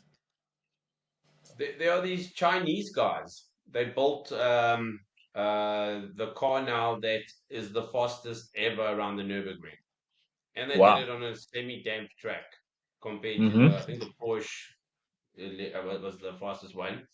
And the salesman or the owner or whatever, I don't know what, maybe he's the marketing guy for this Chinese company, this car brand. And he Mm-hmm. said, everybody asks why Chinese cars are so much more expensive, or cheaper compared to Mm-hmm. European, German. And he says it's very simple to explain. Um, for instance, the Chinese guys, they started off with copying a lot and all of this, and they started building Mm-hmm. their own Yep. brand, if I want to call it. Not, I'm talking about a collective. Like if you think a Chinese car these days, you think quality, cheap, a lot of Mm-hmm. tech for half the price. Mm-hmm. That's the Yep. brand now. But he says the Germans and the Italians and all those guys, they fooled us because for them they sell it on prestige, Mm-hmm. and you're buying the badge, not Mm-hmm. necessarily the amazing technology that goes into it. You Correct. know, um, for instance, the rear view cameras, when you reverse and you see the stuff behind Mm-hmm. you, that came from the Merc S class. Like there's so many technologies and stuff that started with the S class, and then it works its Yeah, way down until that's eventually it. get to the cheapest models. Yeah. So he says that those, well, that's according to a TikTok video I watched. Okay, so don't take too Mm-hmm. much of this as biblical, but it makes sense in the sense that it's how it gets advertised. Mm-hmm. It's like, and it's scary to think Absolutely. that you get these polos these days. It's like, I don't Mm-hmm. actually want to talk about specific brands, but the price of that car for what you get is compared to a top of the range car from China that costs exactly the Mm-hmm. same. Exactly. So I guess where I'm going with this is I want to ask you, like, how do you, is there a different way how you would train, obviously, the European car brands compared to Mm-hmm. how you train? Because I'm sure these Chinese car guys are going to be phoning you soon and saying, "Hey, Alex, I heard you're a sales training guy. You know, the Yeah. economy's been bad. The interest rates are coming down now. Hmm. Many predicting that, yes, we're not going to see a big move or a big improvement in anything when the interest rates Yeah. drop now by 2.25. Even if it drops by another 0.5%, we are Hmm. not going to feel more people pulling the trigger on things until next year, I think. Sure. So I think Sure. that perhaps car dealerships should start phoning you now and say, like, listen, next year we're going to be booming. I'd rather like train Yep. my Build Springbok the runway. squad to be ready for the World Cup when Hmm. the market picks up again, compared to Yeah. if my competitors start picking up the ball before I do, I'm a little bit in Correct. trouble. Correct. But the interesting part, what I'm trying to ask you, like, how do you approach two? Because obviously, if you go to BMW, Hmm. their approach is light and day different compared to Yeah. if you go to I can't even think of a Chinese brand car now for some reason. But how do you approach the different needs that they, because they obviously do have So different needs. that's a very good question. That's a very good question, and the answer is quite simple for me as well. So the way that I tailor it is that, so yes, the training might be slightly different, but the foundational elements are exactly the same. And what I mean by that is the actual sales process. So that will never change. And what then happens, Jules, is you actually, so what I do is I actually train the sales professionals to become very comfortable and, of course, very close to the very unique features, advantages, and benefits of each specific model. And again, all of that's going to be tied back to basic needs, all right? The actual Yeah, needs analysis of the individual. And again, to highlight that, I'll take you back to the classic Sell Me This Pen. I'm sure you are familiar with this from The Wolf of Wall Street, okay? And all of this, how do we actually sell the pen? Where people get it wrong is they dive straight into the features, advantages, and benefits. A lot of people tell me, Alex, you need this pen. This pen's going to make you millions of dollars. Yes, yes, yes, I get that. But first of all, I first need to understand if you even have a need for the pen. That's the most important thing. And where that'll all come from is, of course, your needs analysis. All right. So that's why for me, needs analysis is literally critical to your sales success. It's foundational to your sales success. And again, it all boils back down to your questioning. And I really like to think that I train all of my trainees how to become masterful at your questioning. I've got little formulas and techniques and things that I teach them. But in saying that, when I can understand your needs, all I then need to do is align the corresponding features, advantages, and benefits of my model, which is whichever model of car that's going to be, in direct relation to your needs. And of course, what are the needs going to be for vehicle? Things like fuel economy, price points, in fact, monthly installment, safety features. Maybe there's some nice gimmicks that you prefer, things like hands-free or Apple CarPlay or things like that, navigation, whatever it might be. So if I can understand your needs effectively, all I then need to do is correspond or align the viable solution. And for me, those solutions are features, advantages, benefits. What I like to always keep referring to as FABs. Very quickly, a feature is a fact about the vehicle, all right? Literally a fact about the brand or the model or the vehicle. Advantage comes from that fact, exists because of that fact. And then the benefit is the advantage matching an express or explicit need. Literally, I need a family car that can drive through potholes and that is going to be cheap to maintain or to service and very light on fuel. So where am I going to go? I might go to one of the Chinese brands for as an example, because that will tick all the boxes. Do you see what I mean? So when I know yeah, exactly what you want, you might say to me, Alex, and maybe only because I know exactly what car you drive, I want something really cool that I can drive around Cape Town. Not really to be flashy, but to show that I am a professional. I'm a young professional in my own rights. And I really want to leave a bit of a statement. I'll say, great, Jules, if you come to this dealership, I've got this model, this model, this model for you. And let's then look at your financial requirements. You know, which one can we tailor a deal for? Now that I know exactly what you want. And again, yeah, if I'm very effective and masterful in my needs analysis or my questioning, what I can then do is I can actually start kind of being and not assumptive, not at all, but I can then start conveying a bit more authority to say, well, Jules, I don't think that's the right car for you. How about we look at this kind of model because of the benefits that it can give you in the next 5 years, etc. So again, Jules, and I'm going to say this, a lot of that will also then point back at what we discussed earlier, your personality. Your personality is going to tell me a lot about you. Absolutely. And your Yeah. disc, when I run disc quickly, very quickly, I can quickly understand who you are. And when I know who you are, from a personality perspective, I can then start communicating more effectively and start showing you why, cars are going to Yeah. be better for you based on who you are. And again, back to personality. Yeah. I was pretty uh phew, um but it was car hunting for the car before Mm, the car I have now. Um I it was the weirdest thing, bro. Like I'm not gonna say names or mm, but I'd walk into a dealership more often than not, right? And the one guy that really blew my mind is the car I mm-hmm, was looking at. I was just curious about it. And mm-hmm, I just asked him, so I can't remember what I asked him about the car. It was a pretty basic question, like something I knew but I forgot. I couldn't remember. mm-hmm. And the car is like right in front of his desk. He's sitting there, and the car he's sitting is like right there. Like when you sit Yeah. all day doing nothing, like think of like, geez. He like looked at me and he was just like, I don't know. In sales, you get taught if you don't know, Yeah. you just say I don't know. But Yeah. I'll find out for you. Let me quickly Google. Let me quickly phone my. Absolutely. He was like, Yeah. I don't know. Like, maybe and Yeah. maybe he was selling so many cars, he just couldn't care less. Yeah. Fine, Yeah. Exactly. you know. Yeah. But do you find that these guys, and if you're not comfortable answering, like don't. But do Mm, you find like sometimes they lack a bit on product knowledge or um, definitely.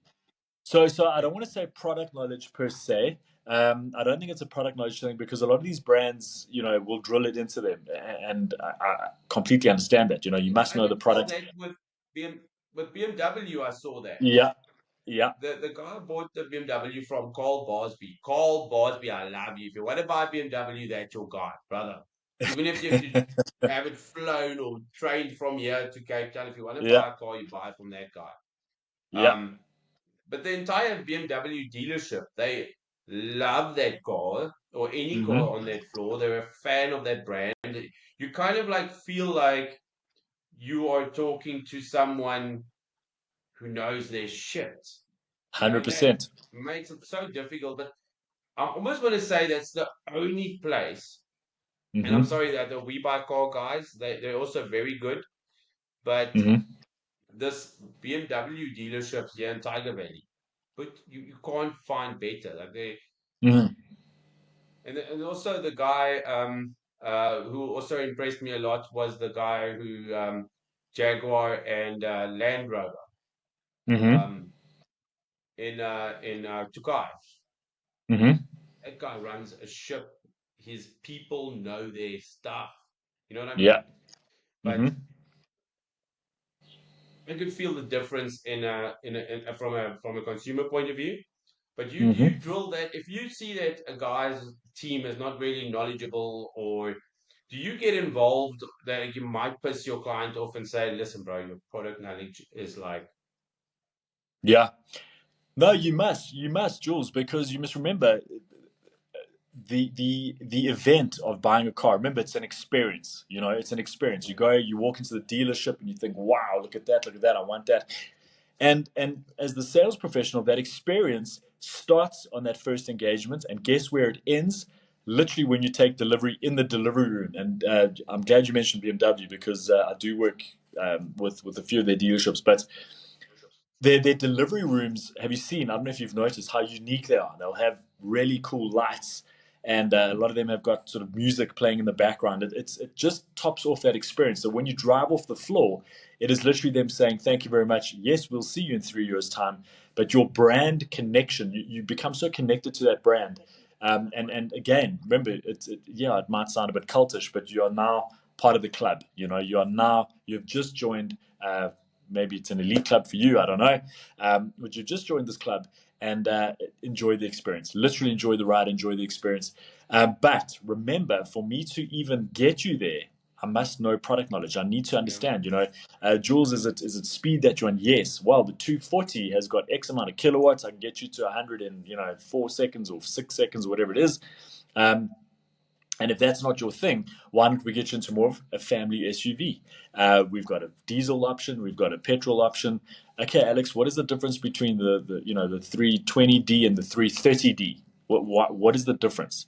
And it might sound like a silly question, but I need to know.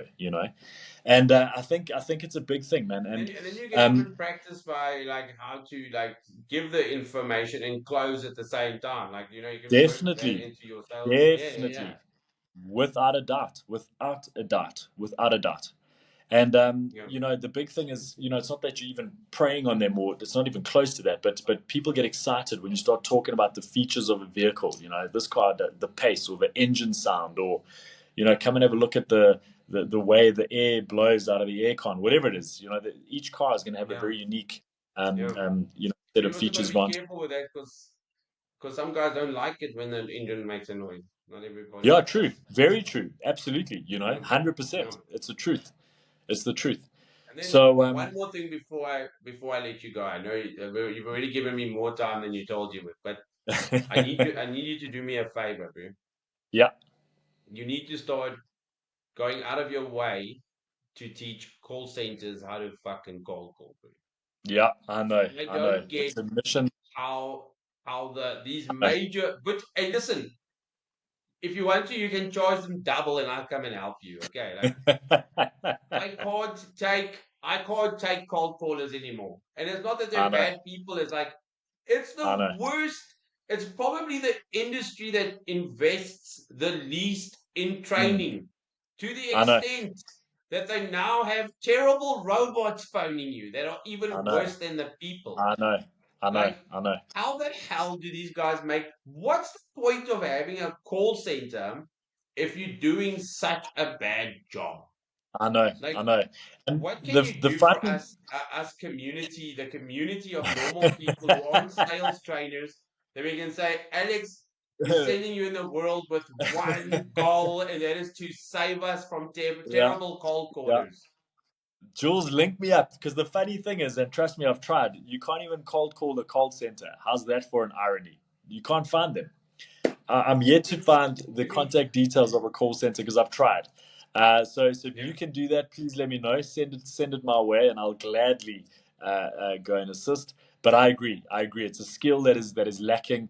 And again, it's a numbers game. The funny thing, Jules, is as us as consumers, we have developed what I call a preconceived bias to cold call. So in other words, when I call you and I mention it's Alex from whatever, let's call it Hakuna Matata insurance or whatever it is, immediately what happens? You get chest pains and you think, oh, not again. Your immediate thought is, who the hell gave this guy my details? Was it one of my mates? Then you try and think, did someone play a prank? What did I do to my friendship circle that they would do this to me? It's literally the initial thoughts that go through your head. But and like you and I, we're all in the same boat. To be quite honest, we still rely heavily on cold calling for our business, but with these call centers, the unfortunate truth is that they have to contend with society's preconceived bias. And again, I always joke about it. It's clearly because they've done their job very well that society gets pissed off with them. But the reality is that what they have to contend with is interrupting that bias. In other words, I need to change Jules's mind quickly. In literally 4 seconds, I've got 4 seconds on the call to make an impression. And again, they get it horribly wrong. Why? Because there's a terrible script that literally, and the more you try and say to the person, whoa, whoa, whoa, slow down, I didn't quite hear you, the more they speed up, the louder they go through their script, which is 4 pages long, by the way. 4 pages long, not, what I always say, get your point across, at least make the impression in 4 seconds, and it's a skill. yeah, Cold calling, Jules, is 100% a skill. I actually talk about something that I coined, the big three of prospecting success, which is, skill level, frequency, number of contacts. And your skill level is naturally going to increase the more time on task. The more you cold call, the better you'll become. And it's about just conveying authority, not being sleazy and obnoxious and shoving something down your throat. It's more about showing you how I can help you, Julian, Yeah. are you struggling with insurance premiums at the moment? Are you maybe struggling with the cover that you have? If that's you, Julian, I can help you. Do you know what I mean? Would you agree that you and I would have a completely different conversation? My favorite one is when they phone you from the cell phone companies somehow and offer you this weird kind of insurance product that's hidden in between there somewhere. Julian, are you covered for lightning damage on your cell phone? Well, I don't know. I should be. I would imagine. Well, we've got this brand new cover. If you just quickly now, if you just reply yes right now, and I mean, what? Sure, great product, but first understand the need. Julian, is your cell phone covered at 100%? What do you mean, Alex? Well, Julian, is it covered for theft? Is it covered for hail damage, for water damage? Well, Alex, I think it's only covered for theft. Julian, I'm so glad you mentioned that. We've got a great product at the moment, which is directly linked to your insurance company. It's a kind of, it comes across as a bit of a bug purchase, but what we found with 60% of our client base in the last 3 months, what we have found is we've been very successful in assisting them because what they have failed to see in their insurance policies is that there's actually a small little loophole where cell phones are not covered for I think I said lightning damage or whatever. And you know where that lightning damage comes from, Julian, is literally from leaving your cell phone in the charger when there's a storm outside. That is the risk that you run. And this little cover for $60 a month, actually, or whatever it is, 20 cents a month or whatever, will cover you for that damage in the event, Julian, that you fall asleep one night with your cell phone literally plugged to the charger and in the event that there's a thunderstorm outside. So now, Yeah. Jules, would you agree that I've got your attention? It's not a cold call, me shoving the script down your throat. I'm literally saying, Jules, if that's you, I can actually help you. What you'll be in for is about $20 a month. If that's a little bit excessive right now, and perhaps you don't quite trust me, I understand. What I can do is I can send you the policy. If you are maybe close to your emails, let me just quickly get that across to you. So can you see how my whole approach is not a submissive, please, Julian, just I need your credit card details right now or whatever else. It's coming across as very authoritative. It's coming across as Yeah. if that's you, I can help you. Simple as that, and that's what it's all Yeah. about.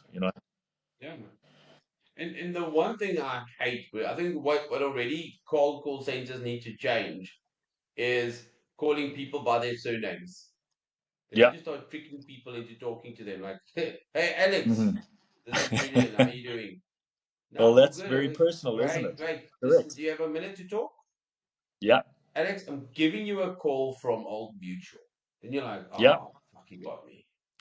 Yeah. You got me. And they're going, hi, Mr. Ocamp. This is Julian from Old Mutual talking. And you're like, Uh-huh. no, thank you. But like, you know what I mean? Like, almost like that's how I Yeah. get people. I make them, Mm. and then like, listen, this is Julian de Villiers speaking. Do you have a second? This is Julian speaking Hmm. from Property Notes. Just want to know if you want to know what Hmm. property is worth. And they're like, Yeah. oh, okay. So now I've already been nice to this guy for 10 seconds. I Yeah. can't just be a dick now because he already thinks I'm a nice Uh-huh. guy. Like Yeah. psychologically for me, like that helps me get in the door more than anybody Mhm. else.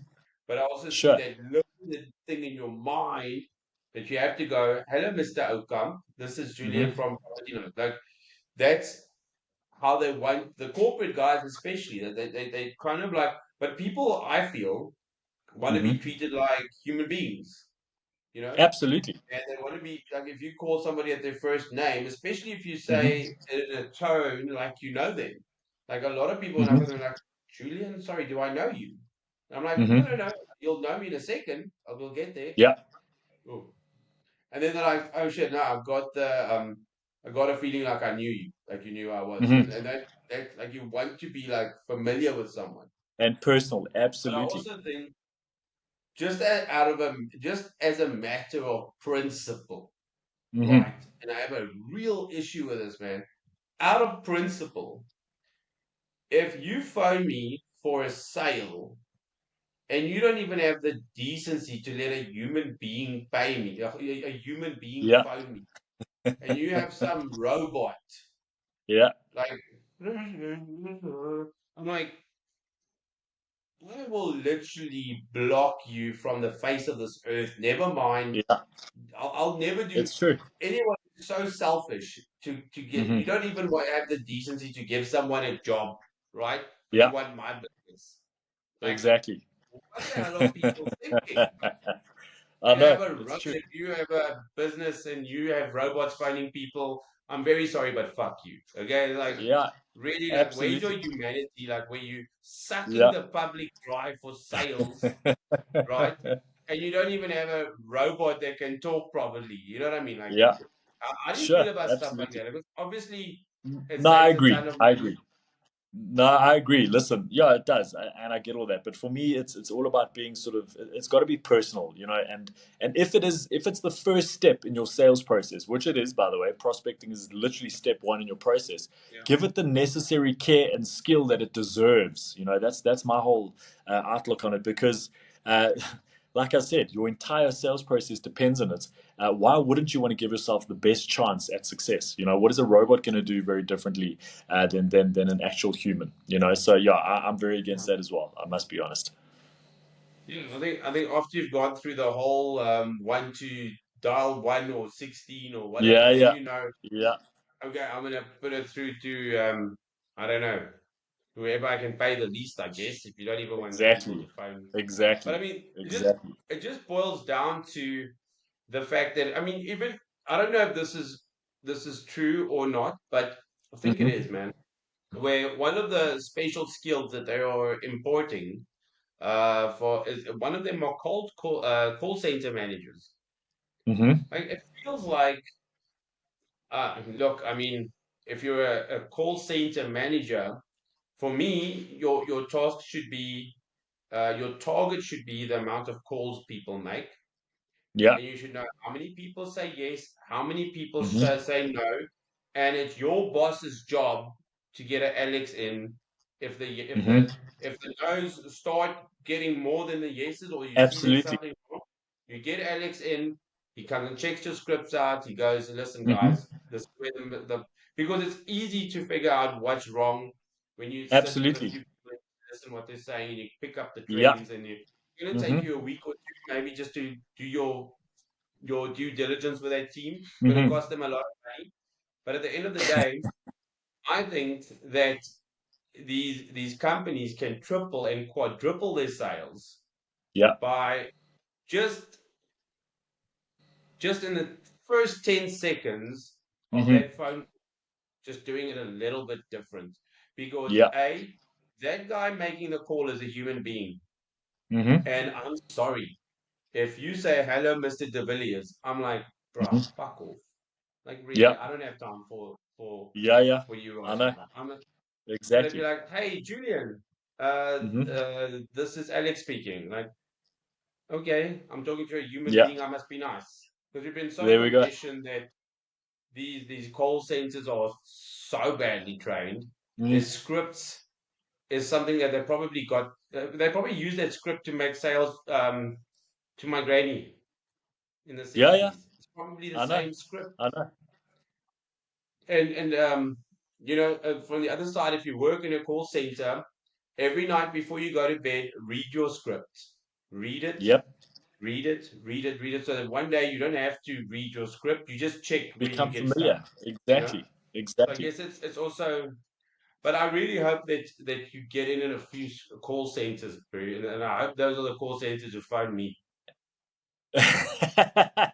Send them my way. Just send them straight to me. We'll sort them out. What if we start a business that cold calls for people? Is there a market for that? Do you think? Yeah, there is definitely a market for that. I've come across quite a few of those actually. There is definitely a market for that. Definitely. There is definitely a Is it? market for that. Mm, And how would you there is. approach getting clients for that? Look, Do so you there just you'd have to understand the need because I mean, if you look at what yes, prospecting of is or course. cold calling, it's literally lead generation. So how important are your leads to you? How about we can take that over for you at XYZ cost? And what does a full pipeline mean to your business? Of course, it means everything. And that's why I say there's a massive demand for it, a huge demand. Okay. Okay. So Cool, man. yeah, Jules, my battery's about to die, but I think I'm on 5% now. I've just got a notification No there on worries. my I was just phone. about to ask you something totally unrelated. Then did you start doing martial arts? No, no, No. Oh, okay. no, Okay. I didn't. Yeah, Why do with you all ask? the no, I was just trying to do some research around you. So Uh-huh. I asked ChatGPT, who's Alex Ocon, and it's also a guy with a sales school and all that kind of stuff. And he recently took up martial arts. Wow. Maybe it is me. Maybe I Alex should would start literally getting a be bit the more. nicest guy in the world who can kick your ass if he wanted to as well. Seriously. Exactly. Exactly. Exactly. Brother, thank you so Interesting. much for your time. My We'd greatest love pleasure, for you to Jules. do Thank you this very like much as for having often me. as we can. Yeah, Hey? please, you let me know. You let me know. I've thoroughly enjoyed it, and thank you for your time as well. Thanks for having me. Yeah, pleasure, man. It's yeah, I think we're gonna make this like maybe as often as we want to. Um Absolutely. I don't think the first few videos are gonna get a lot of views because we this is Mhm. literally my first one ever. No problem. Um so we see how it goes and then but it will definitely pick up with time. And Lovely. maybe you could be like the household name here in our sales training Let's do it. I look monster forward to that. academy. I look forward to that. Good, you're a good guy, man. You deserve all the success in the world, brother. Thank you, Jules. Same back to you, bud. Same back to you. Same back to you. See you soon, Cheers, brother. brother. Thank you. Pleasure. Thank you. Have a lucky evening, bud. Ciao, ciao. You too, brother. Bye bye. Ciao.